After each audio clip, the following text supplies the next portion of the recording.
Ladies and gentlemen, I bring you greetings from Jerusalem, the city in which the Jewish people's hopes and prayers for peace for all of humanity have echoed throughout the ages. 31 years ago, as Israel's ambassador to the United Nations, I stood at this podium for the first time. I spoke that day against a resolution sponsored by Iran to expel Israel from the United Nations. Then as now, the UN was obsessively hostile towards Israel, the one true democracy in the Middle East. Then as now, some sought to deny the one and only Jewish state a place among the nations. I ended that first speech by saying, gentlemen, check your fanaticism at the door. More than 3 decades later, as the Prime Minister of Israel, I'm again privileged to speak from this podium. And for me, that privilege has always come with a moral responsibility to speak the truth. So after 3 days of listening to world leaders praise the nuclear deal with Iran, I begin my speech today by saying, ladies and gentlemen, check your enthusiasm at the door. You see, this deal doesn't make peace more likely. By fueling Iran's aggressions with billions of dollars in sanctions relief, it makes war more likely. Just look at what Iran has done in the last 6 months alone, since the framework agreement was announced in Lausanne. Iran boosted its supply of devastating weapons to Syria.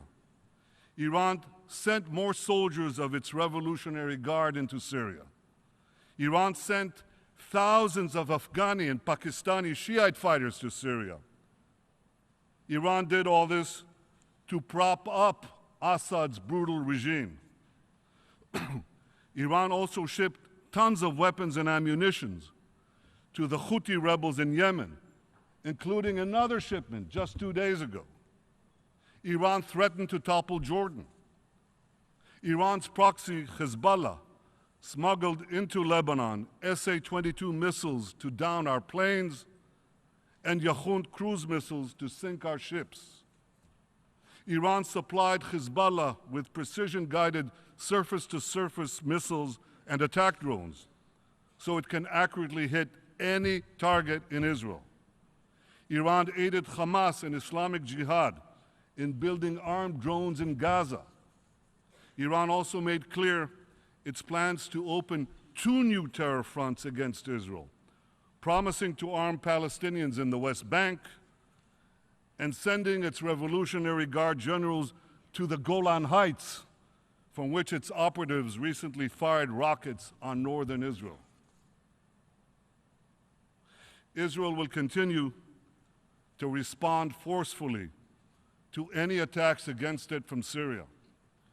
Israel will continue to act to prevent the transfer of strategic weapons to Hezbollah from and through Syrian territory.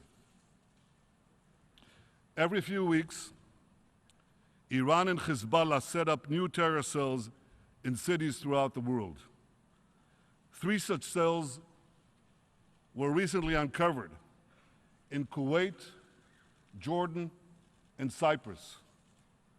In May, security forces in Cyprus raided a Hezbollah agent's apartment in the city of Larnaca. There they found 5 tons of ammonium nitrate. That's roughly the same amount of ammonium nitrate that was used to blow up the federal building in Oklahoma City.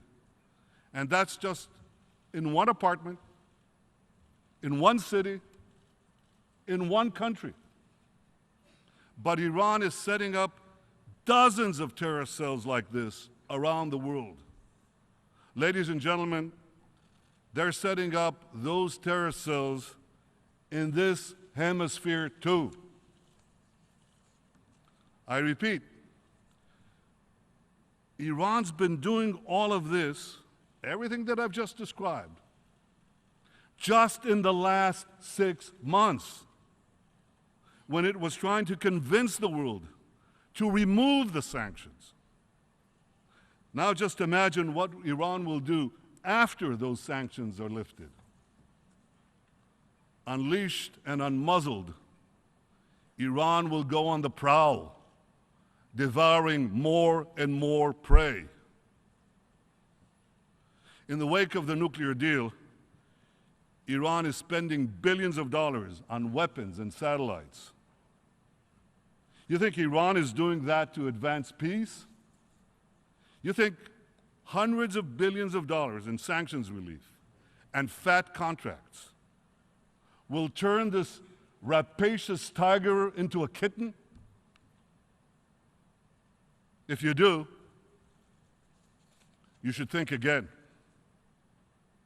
In 2013, President Rouhani began his so-called charm offensive here at the UN. 2 years later, Iran is executing more political prisoners, escalating its regional aggression, and rapidly expanding its global terror network. You know, they say actions speak louder than words. But in Iran's case, the words speak as loud as the actions. Just listen to the deputy commander of Iran's Revolutionary Guard Quds Force. Here's what he said in February, quote, "The Islamic Revolution is not limited by geographic borders." He boasted that Afghanistan, Iraq, Lebanon, Syria, Palestine, and Yemen are among the countries being, quote, "conquered by the Islamic Republic of Iran," end quote. Conquered. And for those of you who believe that the deal in Vienna will bring a change in Iran's policy, just listen to what Iran's supreme leader, Ayatollah Khamenei, said 5 days after the nuclear deal was reached. Quote, "Our policies towards the arrogant government of the United States will not change. The United States," he vowed, "will continue to be Iran's enemy." While giving the mullahs more money is likely to fuel more repression inside Iran, it will definitely fuel more aggression outside Iran. As the leader of a country defending itself every day against Iran's growing aggression, I wish I could take comfort in the claim that this deal blocks Iran's path to nuclear weapons. But I can't, because it doesn't. This deal does place several constraints on Iran's nuclear program, and rightly so, because the international community recognizes that Iran is so dangerous. But you see, here's the catch. Under this deal, if Iran doesn't change its behavior, in fact, if it becomes even more dangerous in the years to come, the most important constraints will still be automatically lifted by year 10 and by year 15. That would place a militant Islamic terror regime weeks away from having the fissile material for an entire arsenal of nuclear bombs. That just doesn't make any sense. I've said that if Iran wants to be treated like a normal country, Let it act like a normal country. But this deal will treat Iran like a normal country, even if it remains a dark theocracy that conquers its neighbors, sponsors terrorism worldwide, and chants death to Israel, death to America. Does anyone seriously believe that flooding a radical theocracy with weapons and cash will curb its appetite for aggression? Do any of you really believe that a theocratic Iran with sharper claws and sharper fangs will be more likely to change its stripes? So here's a general rule that I've learned, and you must have learned in your lifetime. When bad behavior is rewarded, it only gets worse.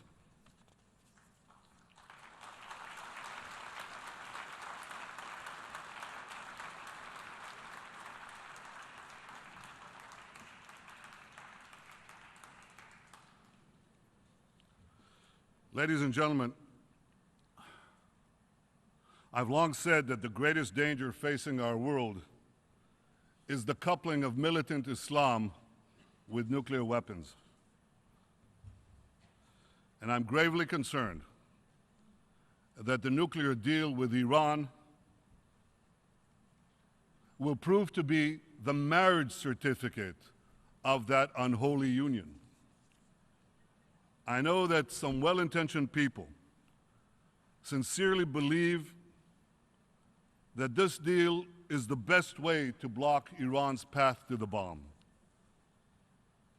But one of history's most important, yet least learned lessons is this: the best intentions don't prevent the worst outcomes. The vast majority of Israelis believe that this nuclear deal with Iran is a very bad deal. And what makes matters even worse is that we see a world celebrating this bad deal, rushing to embrace and do business with a regime openly committed to our destruction. Last week, Major General Salehi, the commander of Iran's army, proclaimed this, quote, "We will annihilate Israel for sure.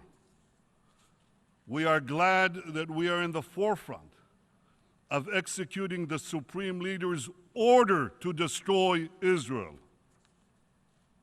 End quote.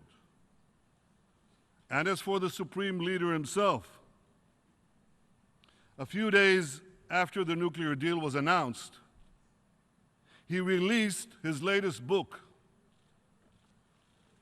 Here it is. It's a 400-page screed detailing his plan to destroy the state of Israel. Last month, Khamenei once again made his genocidal intentions clear before Iran's top clerical body, the Assembly of Experts. He spoke about Israel, home to over 6 million Jews. He pledged, quote, "There will be no Israel in 25 years." End quote. 70 years after the murder of 6 million Jews, Iran's rulers promised to destroy my country, murder my people. And the response from this body, the response from nearly every one of the governments represented here, has been absolutely nothing. Utter silence. Deafening silence.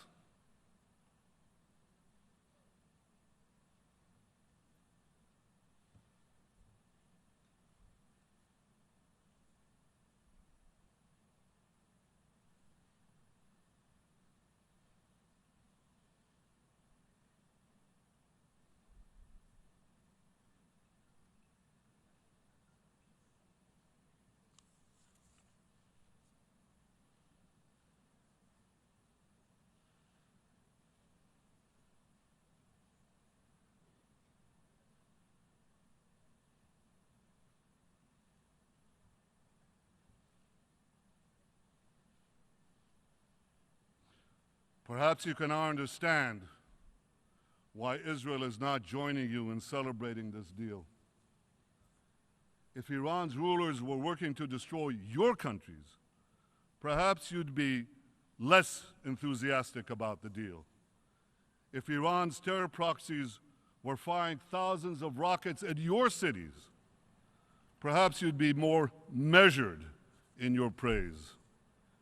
And if this deal were unleashing a nuclear arms race in your neighborhood, perhaps you'd be more reluctant to celebrate.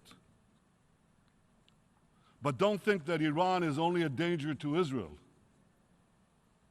Besides Iran's aggression in the Middle East and its terror around the world, Iran is also building intercontinental ballistic missiles whose sole purpose is to carry nuclear warheads.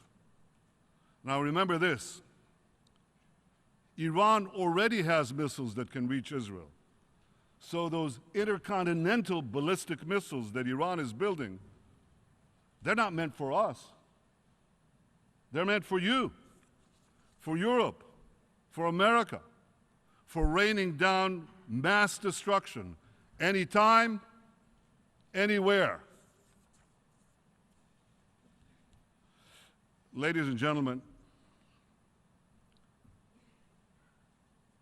it's not easy to oppose something that is embraced by the greatest powers in the world. Believe me, it would be far easier to remain silent.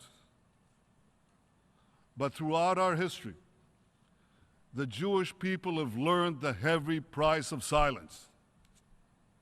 And as the Prime Minister of the Jewish state, as someone who knows that history, I refuse to be silent.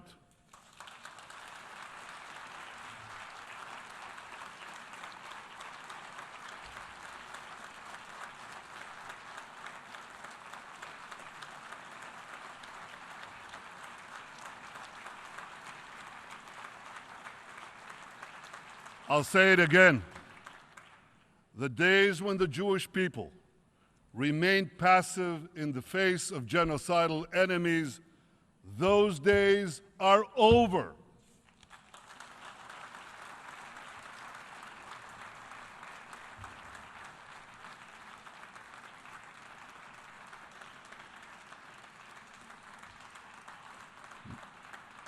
Not being passive means speaking up about those dangers. We have, we are, we will. Not being passive also means defending ourselves against those dangers. We have, we are, and we will.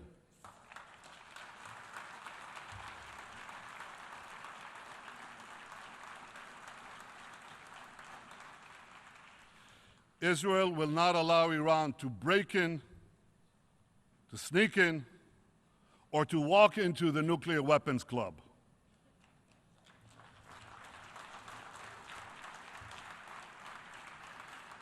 I know that preventing Iran from developing nuclear weapons remains the official policy of the international community. But no one should question Israel's determination to defend itself against those who seek our destruction. For in every generation, there were those who rose up to destroy our people. In antiquity, we faced destruction from the ancient empires of Babylon and Rome. In the Middle Ages, we faced inquisition and expulsion. And in modern times, we face pogroms and the Holocaust. Yet the Jewish people persevered. And now another regime has arisen, swearing to destroy Israel. That regime would be wise to consider this. I stand here today representing Israel, a country 67 years young, but the nation state of a people nearly 4,000 years old. Yet the empires of Babylon and Rome are not represented in this Hall of Nations. Neither is the 1,000-year Reich. Those seemingly invincible empires are long gone. But Israel lives. The people of Israel live.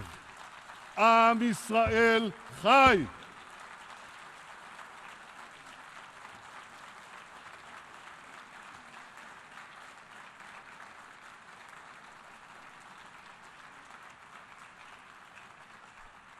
The rebirth of Israel is a testament to the indomitable spirit of my people.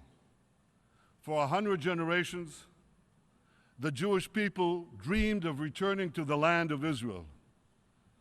Even in our darkest hours, and we had so many, even in our darkest hours, we never gave up hope of rebuilding our eternal capital, Jerusalem. The establishment of Israel made realizing that dream possible. It has enabled us to live as a free people in our ancestral homeland. It's enabled us to embrace Jews who've come from the four corners of the earth to find refuge from persecution. They came from war-torn Europe, from Yemen, Iraq, Morocco, from Ethiopia and the Soviet Union, from 100 other lands. And today, as a rising tide of anti-Semitism once again sweeps across Europe and elsewhere, many Jews come to Israel to join us in building the Jewish future. So here's my message to the rulers of Iran. Your plan to destroy Israel will fail.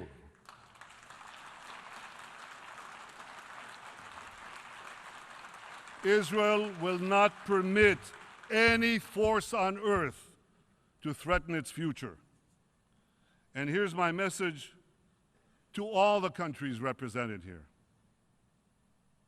Whatever resolutions you may adopt in this building, whatever decisions you may take in your capitals, Israel will do whatever it must do to defend our state and to defend our people.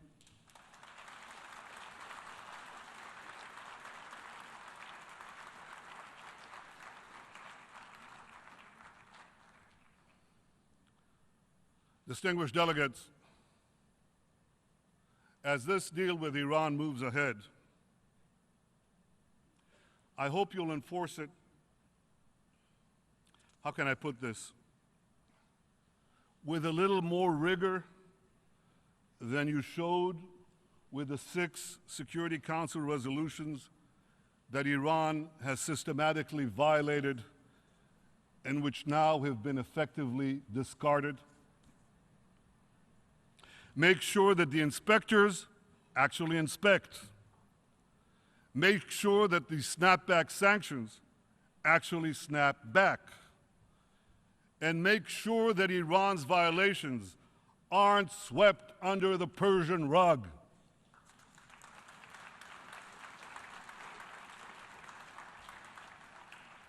Well, of one thing I can assure you,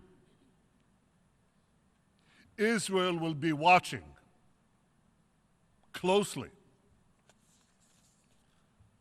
What the international community now needs to do is clear.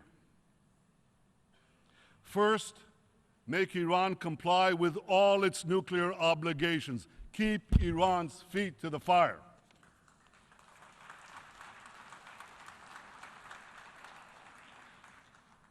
Second, check Iran's regional aggression.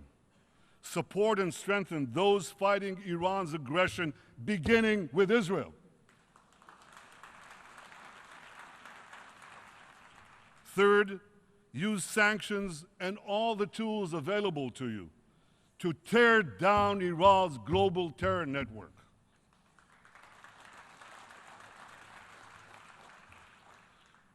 Ladies and gentlemen, Israel is working closely with our Arab peace partners to address our common security challenges from Iran and also the security challenges from ISIS and from others.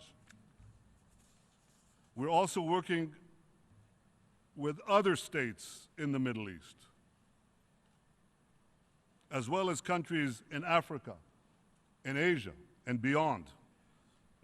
Many in our region know that both Iran and ISIS are our common enemies. And when your enemies fight each other, don't strengthen either one, weaken both.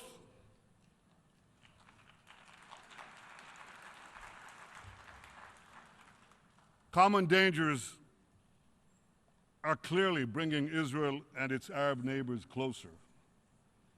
And as we work together to thwart those dangers, I hope we'll build lasting partnerships for security, for prosperity, and for peace. But in Israel, we never forget one thing. We never forget that the most important partner that Israel has always been and will always be the United States of America.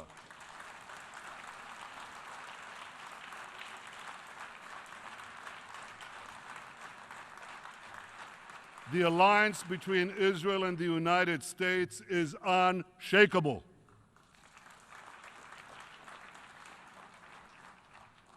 President Obama and I agree on the need to keep arms out of the hands of Iran terror proxies. We agree on the need to stop Iran from destabilizing countries throughout the Middle East. Israel deeply appreciates President Obama's willingness to bolster our security, help Israel maintain its qualitative military edge, and help Israel confront the enormous challenges we face. Israel is grateful that this sentiment is widely shared by the American people and its representative in Congress, by both those who supported the deal and by those who opposed it.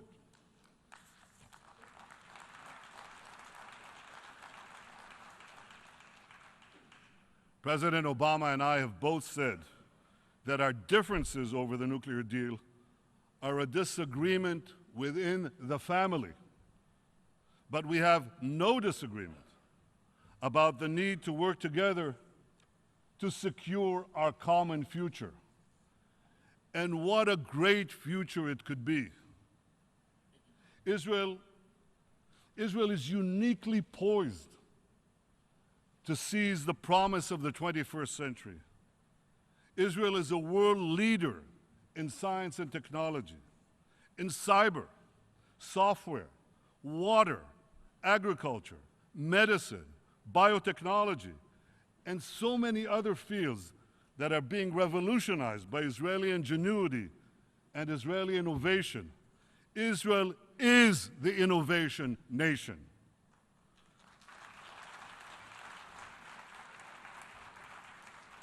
Israeli know-how is everywhere. It's in your computer's microprocessors and flash drives. It's in your smartphones when you send instant messages and navigate your cars. It's on your farms when you drip irrigate your crops and keep your grains and produce fresh. It's in your universities when you study Nobel Prize-winning discoveries in chemistry and economics. It's in your medicine cabinets when you use drugs to treat Parkinson's disease and multiple sclerosis. It's even on your plate when you eat the delicious cherry tomato. That too was perfected in Israel, in case you didn't know. We are so proud in Israel of the long strides our country has made in such a short time. We're so proud that our small country is making such a huge contribution to the entire world. Yet the dreams of our people, enshrined for eternity by the great prophets of the Bible, those dreams will be fully realized only when there is peace. As the Middle East descends into chaos, Israel's peace agreements with Egypt and Jordan are two cornerstones of stability. Israel remains committed to achieving peace with the Palestinians as well.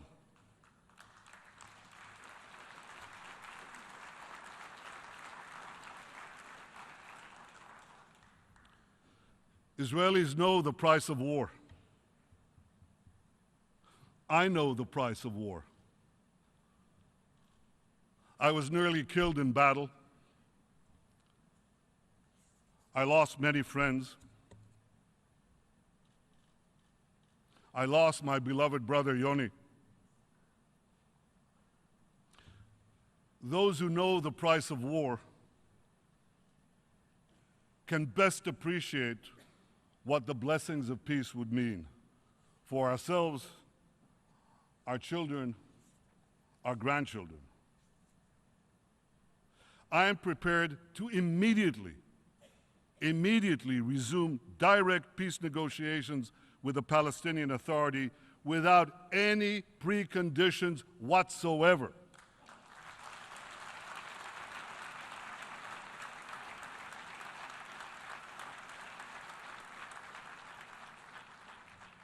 Unfortunately, President Abbas said yesterday that he is not prepared to do this. Well, I hope he changes his mind, because I remain committed to a vision of 2 states for 2 peoples, in which a demilitarized Palestinian state recognizes the Jewish state. You know, the peace process began over 2 decades ago. Yet, despite the best efforts of 6 Israeli prime ministers, Rabin, Peres, Barak, Sharon, Omar, and myself, the Palestinians have consistently refused to end the conflict and make a final peace with Israel. And unfortunately, you heard that rejectionism yet again, only yesterday, from President Abbas. How can Israel make peace with a Palestinian partner who refuses to even sit at the negotiating table? Israel expects the Palestinian Authority to abide by its commitments. The Palestinians should not walk away from peace. President Abbas, I know it's not easy. I know it's hard. But we owe it to our peoples to try, to continue to try. Because together, if we actually negotiate and stop negotiating about the negotiations, if we actually sit down and try to resolve this conflict between us, recognize each other, not use a Palestinian state as a stepping stone for another Islamist dictatorship in the Middle East, but something that will live at peace next to the Jewish state. If we actually do that, we can do remarkable things for our peoples.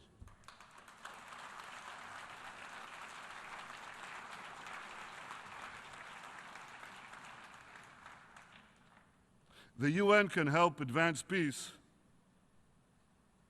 by supporting direct, unconditional negotiations between the parties. The UN won't help peace, certainly won't help advance peace, by trying to impose solutions or by encouraging Palestinian rejectionism. And the UN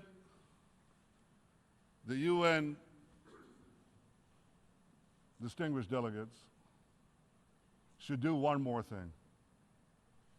The UN should finally rid itself of the obsessive bashing of Israel. Here's just one absurd example of this obsession. In 4 years of horrific violence in Syria, more than 250,000 people have lost their lives. That's more than 10 times the number of Israelis and Palestinians combined who've lost their lives in a century of conflict between us. Yet last year, this assembly adopted 20 resolutions against Israel and just one resolution about the savage slaughter in Syria. Talk about injustice. talk about disproportionality. 20. Count them. One against Syria. Well, frankly, I'm not surprised. To borrow a line from Yogi Berra, the late, great baseball player and part-time philosopher, when it comes to the annual bashing of Israel at the UN, it's déjà vu all over again.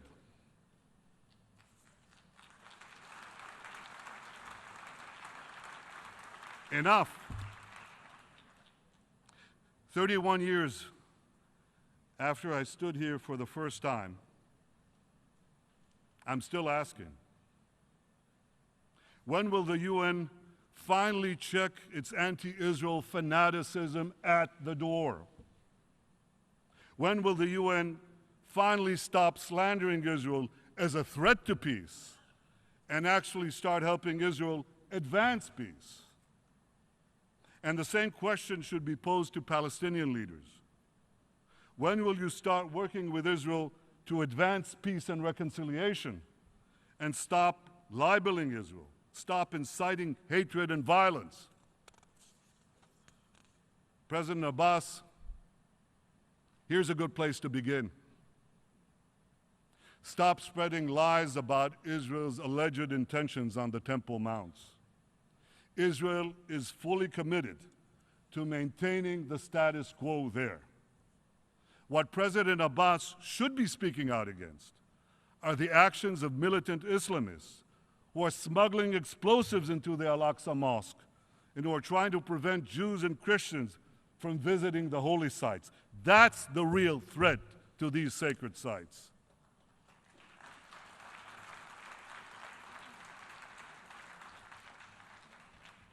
A 1,000 years before the birth of Christianity, more than 1,500 years before the birth of Islam, King David made Jerusalem our capital, and King Solomon built the temple on that mount. Yet Israel will always respect the sacred shrines of all in a region plagued by violence and by unimaginable intolerance, in which Islamic fanatics are destroying the ancient treasures of civilization. Israel stands out as a towering beacon of enlightenment and tolerance. Far from endangering the holy sites, it is Israel that ensures their safety.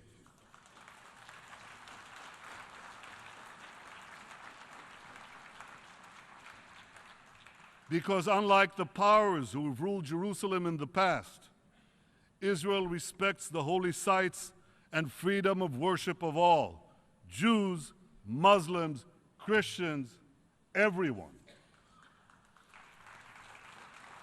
And that, ladies and gentlemen, will never change, because Israel will always stay true to its values.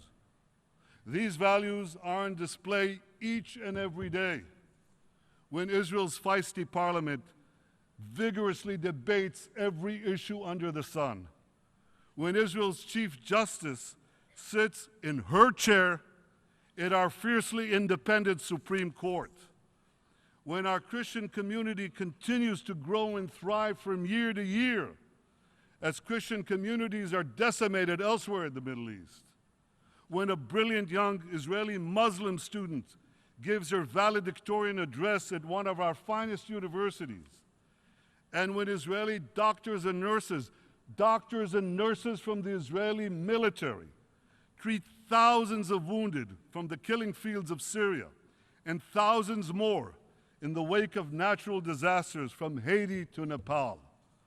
This is the true face of Israel. These are the values of Israel. And in the Middle East, these values are under savage assault by militant Islamists who are forcing millions of terrified people to flee to distant shores. 10 miles from ISIS, a few hundred yards from Iran's murderous proxies, Israel stands in the breach, proudly and courageously, defending freedom and progress. Israel is civilization's front line in the battle against barbarism. So here's a novel idea for the United Nations. Instead of continuing the shameful routine of bashing Israel, stand with Israel. Stand with Israel as we check the fanaticism at our door. Stand with Israel as we prevent that fanaticism from reaching your door. Ladies and gentlemen, stand with Israel, because Israel is not just defending itself.